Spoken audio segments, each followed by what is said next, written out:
Chers élèves, bonjour et bienvenue à la séquence des cours d'aujourd'hui. Bien, aujourd'hui, nous allons voir une leçon de vocabulaire. Et notre leçon porte sur le groupement communautaire.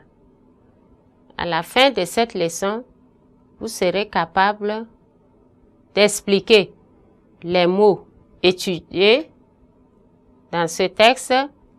Maintenant, si vous êtes prêts, soyez attentifs pour la lecture du texte.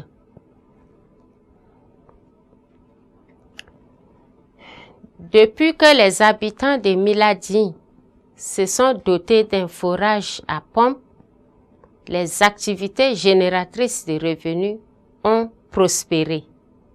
L'autosuffisance de la population est devenue une réalité. La caisse de la collectivité est toujours garnie de ressources suffisantes. Bien. Dans ce texte, nous avons quelques mots que nous allons expliquer. Quand on parle des groupements communautaires, ça veut dire c'est un regroupement de personnes qui se sont réunies pour faire quelque chose. Alors, nous avons ici quelques mots qu'on a relevés dans le texte et que nous allons devoir expliquer ici. Et ces mots vous permettront aussi de les utiliser quand vous serez en face d'un groupement communautaire. Ou bien, ça va vous permettre de comprendre quand vous êtes parmi les organisateurs d'un groupement, les membres d'un groupement. Bien. Activités génératrices de revenus. Ce sont des activités, c'est des travaux qui produisent. Ça veut dire, ça peut vous rapporter de l'argent, ça peut aussi vous rapporter des produits nécessaires.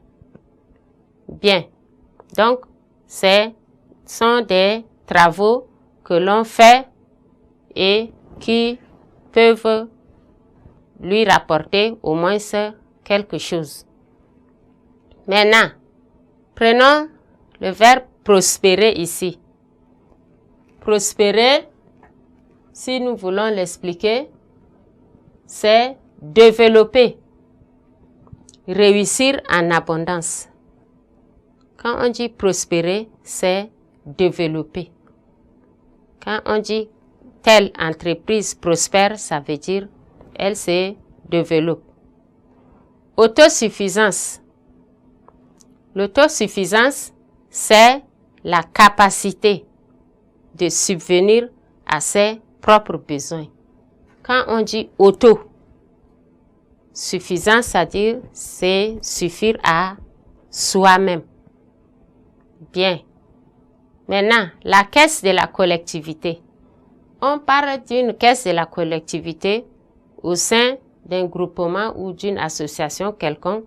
Ça veut dire n'est rien autre que la caisse où l'on met toutes les cotisations du membre du groupe. Donc, on les réunit dans cette caisse.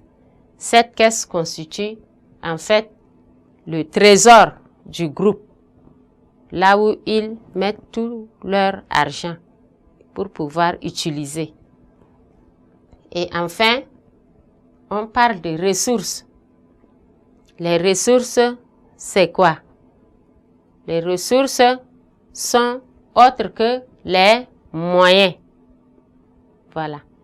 Quand tu veux faire quelque chose, on va te dire, est-ce que tu as les ressources suffisantes pour faire telle ou telle chose? Donc, ça veut dire, c'est les moyens.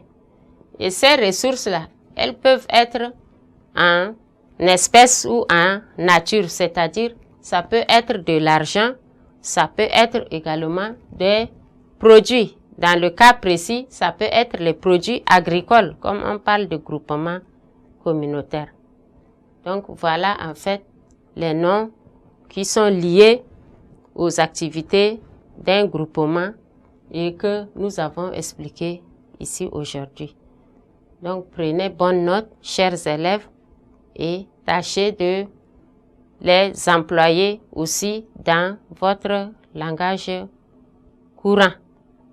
Ainsi prend fin notre leçon.